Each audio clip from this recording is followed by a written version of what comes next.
scores! Stutzla, one-timer, scores! Great save made by Gustafson.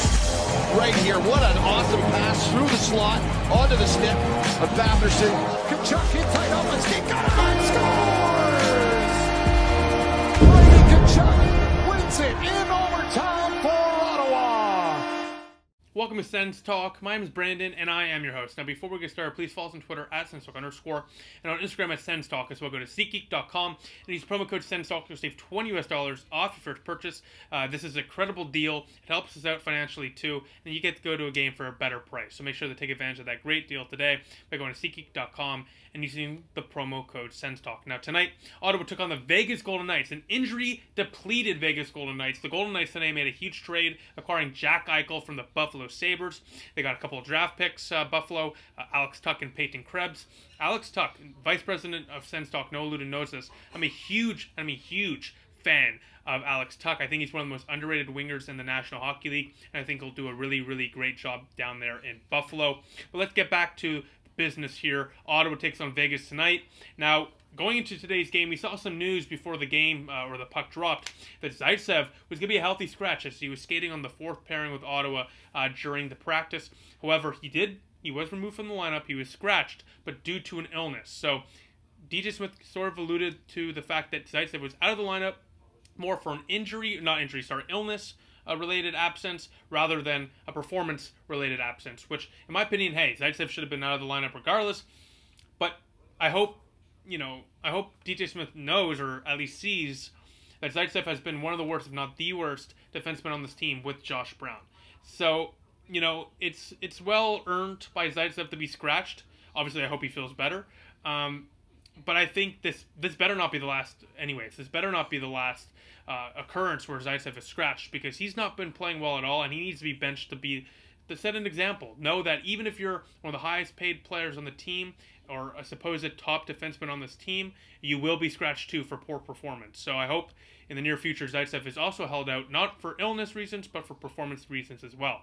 Logan Shaw was also kept out of the lineup, and returning to the lineup, Nick Holden with Dylan Gambrell. So with Zaitsev coming out of the lineup, here are the new defensive pairings. Shabbat Zub, of course, stayed the same. The second pairing was Mete and Josh Brown, and then the third was Michael Del Zotto and Nick Holden, was a decent pairing. I like Del Zotto's game. I'll discuss that later in the video. So besides that, let's get into the game recap. So tonight's matchup between Ottawa and Vegas is really interesting because you have the former goalie of the future in Robin Leonard versus the next goalie of the future for Ottawa in Philip Gustafson. Now, Robin Leonard, in his career versus Ottawa, his former team, he's been fantastic in 11 games versus the Senators. He has yet to lose in regulation. He has an 8-0-3 record against Ottawa with 1.84 goals against average and a .939 save percentage. These are phenomenal numbers from Robin Leonard, and he kept up those numbers again tonight as he made so many 10-bell stops. He probably stopped 4 goals for Ottawa from going in.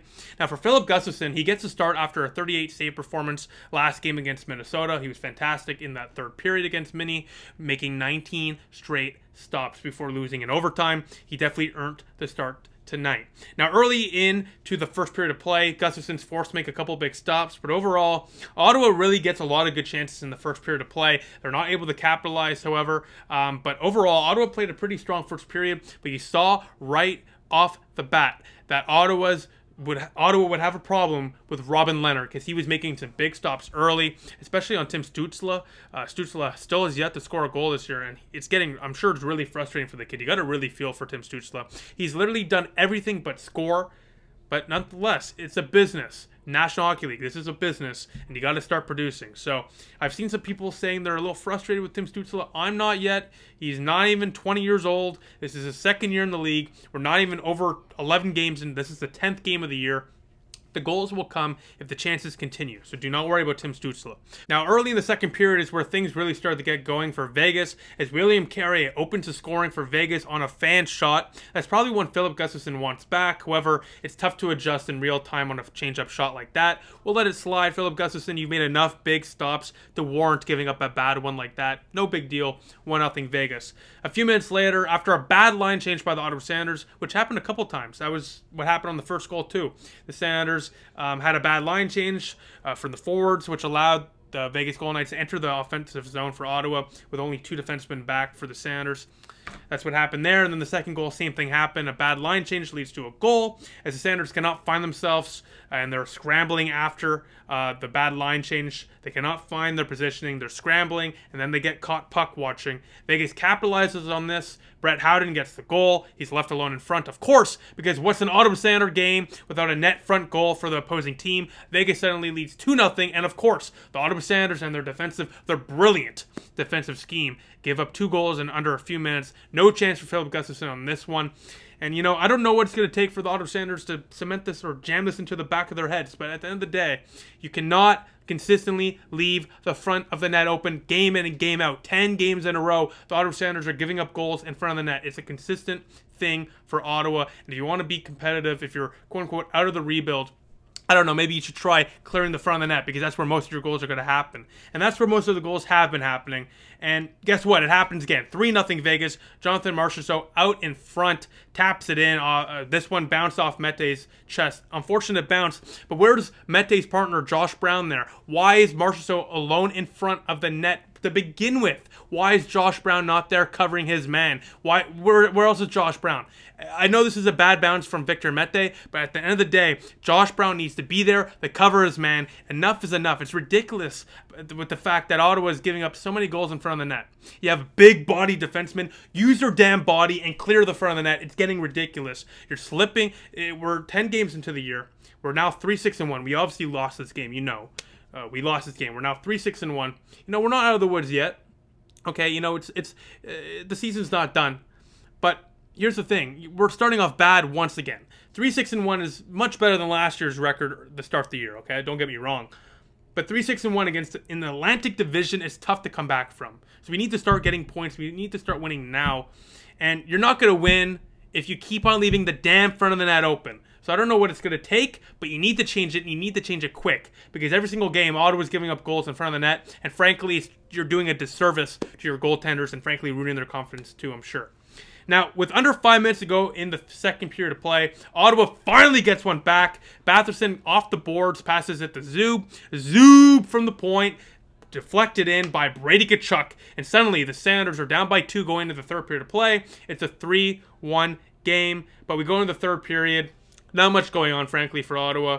And then with 5 left in the third, Pietrangelo ends it as the Ottawa Sanders lose to the Vegas Golden Knights 5-1 as they get an empty netter as well. Just a poor effort by Ottawa, frankly, in that third period. For the first 2 periods, Ottawa played pretty well. Got some good chances. Robin Leonard was forced to make some big stops. But that third period, Ottawa was really flat. And then that Pietrangelo goal at the end really, you know, killed things for Ottawa.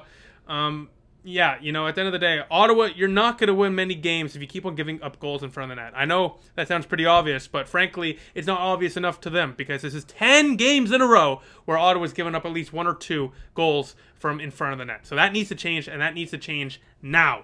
So besides that, let's get to the game notes because I've got a lot to say that I haven't already said. So for my game notes, firstly, you know, it's not all doom and gloom. The fourth line for Ottawa is starting to really generate consistent offensive chances. You know, they're starting to get some rhythm. Zach Sanford looked great, had a few shots. I think he had 3 or 4 in the first period alone. He's looked good in the last few games. Dylan Gambrell, since being acquired from San Jose a couple weeks back, in 3 games has been quietly solid, getting a couple of great chances. Hard-working player. And then Austin Watson, we all know the big guy that can fight. Almost got a goal tonight. Robin Leonard robbed him with the lunging glove stop. So, you know, Ottawa's fourth line really came to play tonight. They're getting some rhythm, and they're starting to look really good. And for any competitive team, you need to have a good bottom 6 that can contribute a bit and create some energy. And that's what that fourth line did tonight. So good performance by them. Now, Gustafson continues to play fantastic. The second and third goals, he really had no chance on. Can't blame him on those. He made tough saves look easy as usual. And he absolutely, in my opinion, has earned the start next Saturday, or this Saturday, pardon me, against Tampa Bay. There's no reason Matt Murray should start the game. Philip Gustafson has earned it, no doubt. And what Gustafson really what impresses me the most about Philip Gustafson, I always mention this in my videos, I'm going to say it again, because it's so true. It's how calm, cool, and collected he looks for such a young goaltender. You know, he never looks out of position. I can't remember a single time where he sprung out of position making a lunging stop. Every single stop, he makes some nice stops. For sure, beautiful glove snags. But at the end of the day, these glove snags are in position, and that's the beauty of Philip Gustafson. You hardly see him out of position, and that is really, really rare for goaltenders these days. Now, Ottawa continues to leave the front of the net uncovered for opposing players, leading to many goals this season, as I've already kind of ranted about.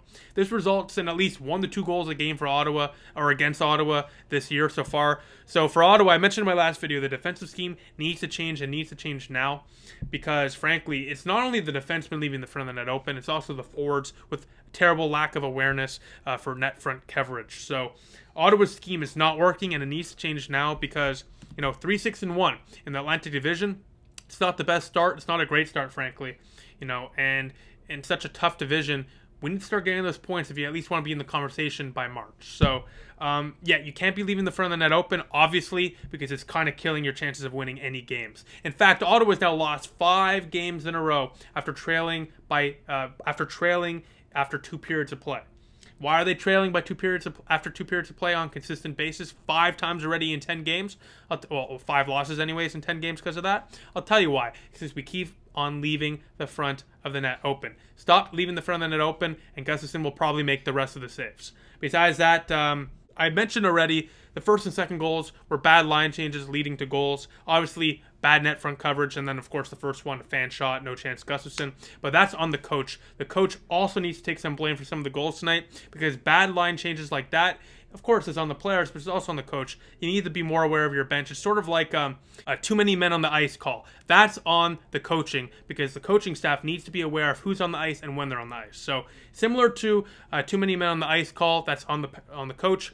These goals were on the coach too, because those were some bad line changes. Now, Michael Goals-Ottawa tonight was quietly solid in my opinion. He didn't do too much, but frankly, he looked pretty stable out there. Got some couple offensive plays in the offensive zone, made some decent plays.